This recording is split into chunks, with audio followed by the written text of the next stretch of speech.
on the interwebs right now, and Rotten Tomatoes gave it a 99%, which is fantastic. But the even harder one, Metacritic, gave it 88%, which is like still good, fucking 100 in any other person. I mean, it's a great movie.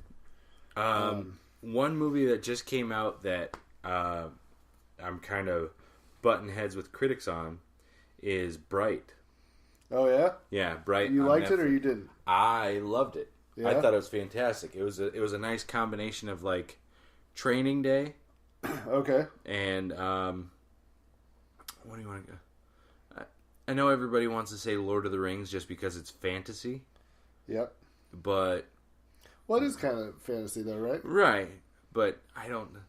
The only similarities I see between Lord of the Rings and Bright is the fact that it's got like orcs and elves in it. Right. Well, that's I guess. Well, then that's why. But. Yeah.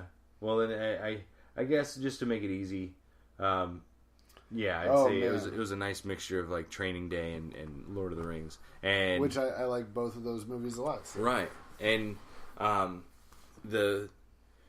what I liked the best about it was just like the realism. Like, oh yeah, yeah. I've got friends that don't get into like the fantasy or anything like that, like into World of Warcraft or okay, because they're not nerds, right? Right, yeah. and that's fine. Like, you know, if that's not your thing, but I like the fact that it kind of, I think this movie kind of bridged the gap. Like, yeah, you might not be into fantasy, but you know, you might be into Call of Duty or cop dramas or whatever, and this hits that nerve.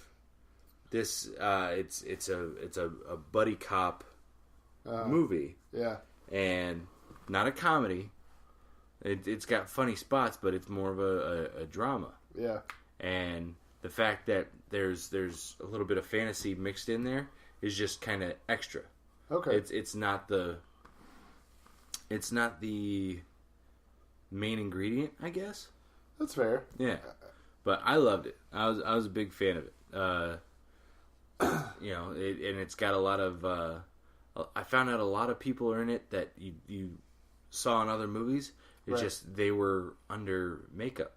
Oh, okay. Yeah, like from Orange is the New Black. They had there was a officer of the prison. Okay. He was. I always forget this guy's name. He was. For anybody out there listening, if they're fans of Orange is the New Black, he was the big, tall officer at the prison. They found out he was gay in the show. Okay. And he plays one of the orcs in the movie. I will find his name. I promise I will. All right. Let's see here. So while you're looking, so I was looking because part of it is just like I don't remember when movies came out. I'm like I don't know if that was this year or last year. Yeah, that's my biggest issue too. But so I looked up like the best of 2017, right? Right. And I've seen very few of the movies that it showed, and I've only seen one of the movies in theaters, which was The Big Sick, which was phenomenal. The Big Sick, have you seen it? That's the one with Kumail, right? Yep. I have not seen it. So it's about some comics from Chicago, I think. Yeah. Chicago or New York. But, they're from Chicago, and they're just trying to make it. And they're, they're all trying to get into festivals. And Kumail meets a lady, and they start dating, and, she gets sick. And the great thing about it is that it's, like, based off his real life, him and his wife. And it's a well done. It's a funny movie. It's well, the acting is really good. I've heard good things about it. Made me cry. You know? I mean, I cry at a lot of stuff. So I mean, I guess that's not saying a whole lot, but it was really good. Yeah, you soft as baby shit. I am. Some of the other movies though that I didn't see in theaters, but I saw, was Get Out. Did you see it? I have not. I want to. You should. I'm not against seeing it. I just, again, with babies and stuff like that. My time is shit.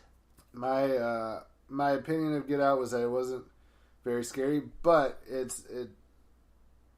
it tells a very interesting story that I think that everybody can probably agree with to some extent. So well, it's worth a watch. And that's what kind of irritates me too, is that when they were doing the trailers and the advertisements for it, they were definitely pitching it as a horror.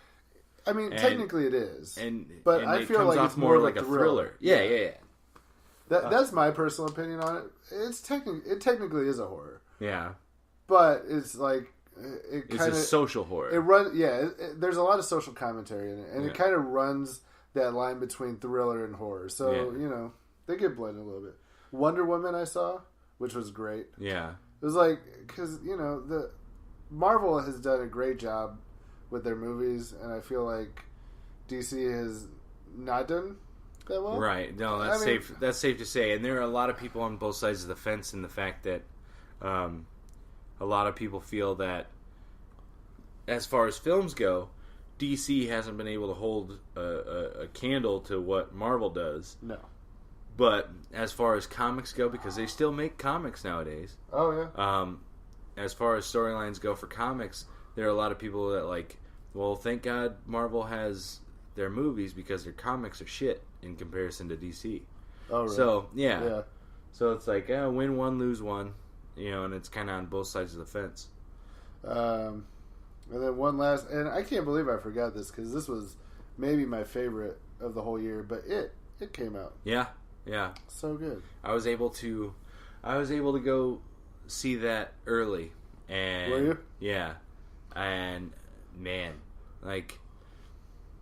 just from the get, it took everything that was scary about the miniseries when we were kids, and just totally oh, you thought that was scary? Check this shit out. Right. And it was kind of, I don't know. It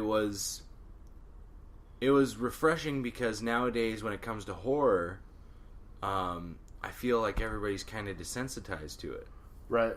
And with it being a remake, it kind of, I don't know, I guess it would be safe to say that with it being a remake, everybody had this idea that, oh, well, I've already seen this story. There's not much that they can do to, change anything up or make anything better. Right. But a lot of people that only know it from the miniseries and haven't read the book kind of forget that there's more shit in the story than you realize.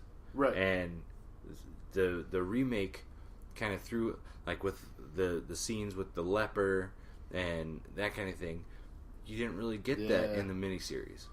Yeah, and I actually never watched the miniseries as a kid. Yeah. My parents were kind of very Christian. We didn't watch a whole lot of TV, and if we did, it was kind of Christian based. So I never saw it, but the movie was great. I can't wait for the second movie. The sequel when they're adults to come out.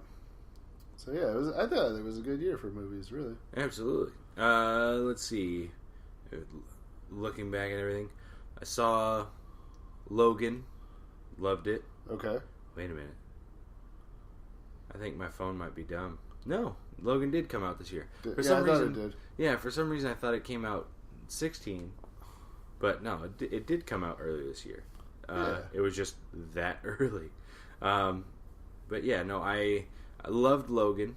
I've always been, like I said, I've always been, as far as movies go, more of a Marvel guy, and I guess when it comes to the comics, been more of a Marvel guy. Yeah. I've just, I don't know. I've always kind of felt it more difficult to follow,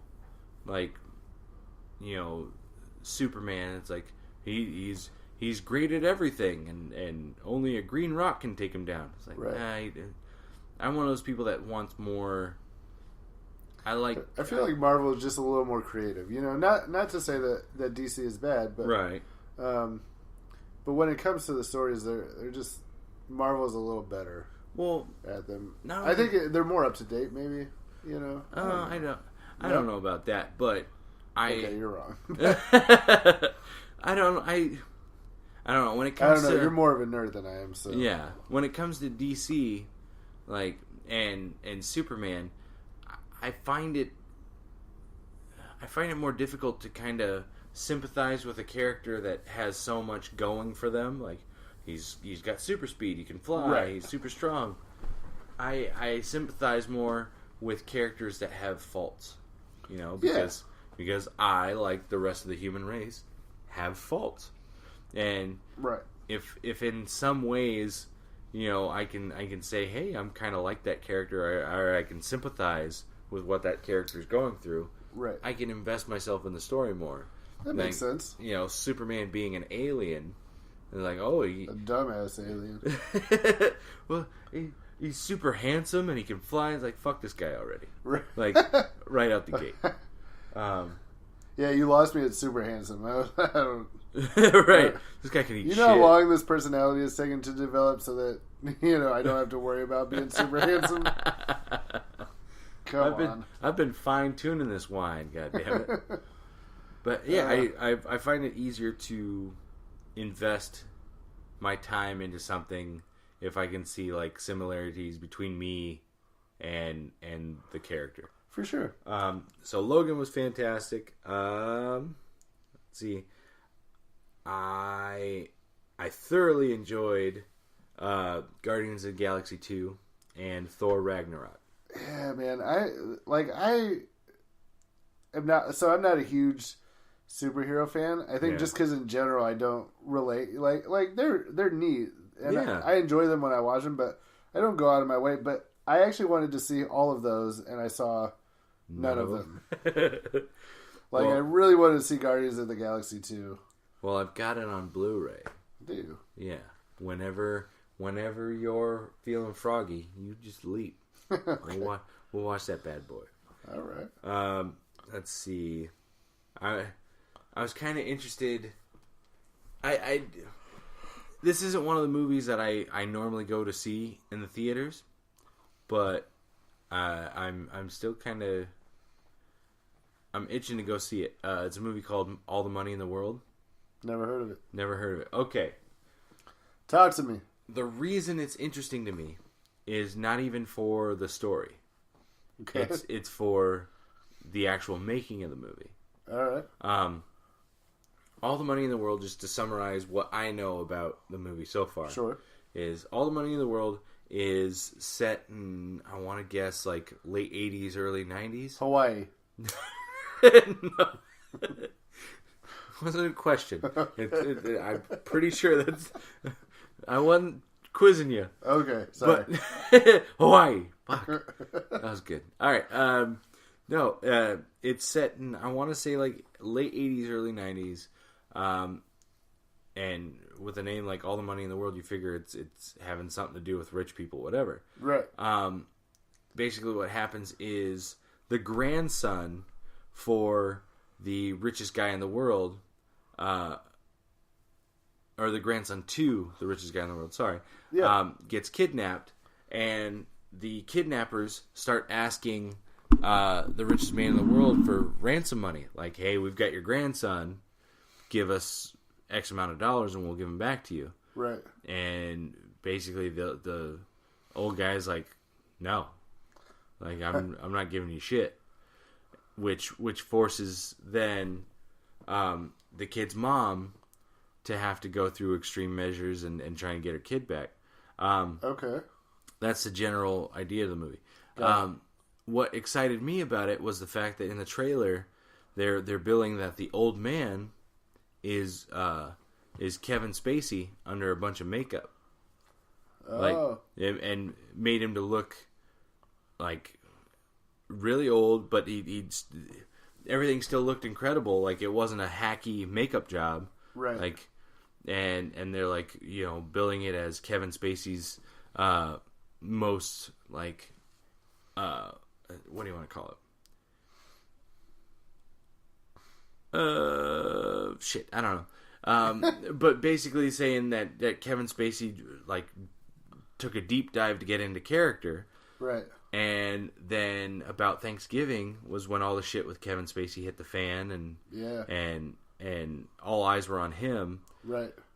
And the production company, or I forget if it was Paramount or wherever.